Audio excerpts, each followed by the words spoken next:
Corona মহামারী ও Russia Ukraine যুদ্ধের মতো বৈশ্বিক অর্থনৈতিক চ্যালেঞ্জের মধ্যেও ব্যবসায়িক কার্যক্রম সফলভাবে পরিচালনার দাবি করেছে মধুমতি ব্যাংক। ব্যাংকটির ১৩তম বার্ষিক সাধারণ সভায় ভবিষ্যৎ পরিকল্পনা ও সার্বিক কার্যক্রম নিয়ে শেয়ার হোল্ডারদের সামনে তুলে ধরা হয় বিভিন্ন তথ্য। আরও জানাচ্ছেন Abdur Rahim.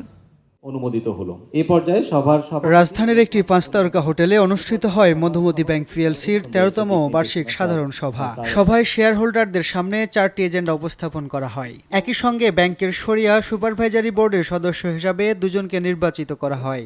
Audited financial statements এবং অডিটরস রিপোর্ট নিয়ম অনুযায়ী অত্র ব্যাংকের ওয়েবসাইটে প্রকাশিত হয়েছে। সভায় ব্যাংকের ব্যবস্থাপনা পরিচালক ও প্রধান নির্বাহী কর্মকর্তা মোহাম্মদ শফিউল আজম বলেন, করোনা মহামারী এবং রাশিয়া ইউক্রেন যুদ্ধের কারণে বৈশ্বিক ব্যবসা বাণিজ্যে নেতিবাচক প্রভাব পড়লেও মধুমতি ব্যাংক সফলভাবে কার্যক্রম পরিচালনা করেছে। ব্যাংকিং খাতে তারল্য সংকট ও ঋণ ব্যবস্থাপনায় দুর্বলতা, শিল্প ও রপ্তানি খাতে মন্থরতা, ইরান যুক্তরাষ্ট্র ইসরায়েল যুদ্ধ, সামগ্রিক রাজনৈতিক ও নীতিগত পরিবর্তন সমূহের কারণে ব্যবসা বাণিজ্যের অবস্থা খুব মসৃণ ছিল না। তবুও আমরা দক্ষ ব্যয় নিয়ন্ত্রণ, সুদক্ষ ঝুঁকি ব্যবস্থাপনা ও সচেতন ঋণ ব্যবস্থাপনার মাধ্যমে এই প্রতিকূল পরিস্থিতিতেও স্থিতিশীলতা ধরে রাখতে পেরেছি।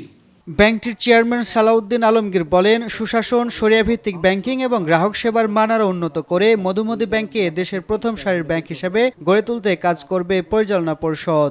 আজকের যে ব্যাংকের অবস্থান, এটা আগামীতে এটা ব্যাপক পরিবর্তন হবে এবং এই পরিবর্তনে আমি মনে করি যে আমাদের মধুমতি ব্যাংকের প্রত্যেকটি সদস্য, আপনারা যারা আছেন, নিরলসভাবে কাজ করতেছেন, অতীতেও এখনও করবেন, ভবিষ্যতেও আপনাদের এই সহযোগিতা আমি আশা করি।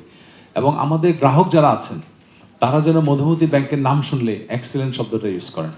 তারা যেন কোথাও মনে না করেন যে আমরা তাদের সাথে রাইট কাজটা করতেছি না।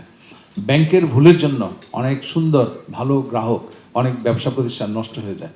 সবাই শেয়ার হোল্ডাররা ব্যাংকের সার্বিক কার্যক্রম, ভবিষ্যৎ পরিকল্পনা এবং পরিচালনা পরিষদের বিভিন্ন প্রস্তাব অনুমোদন করেন।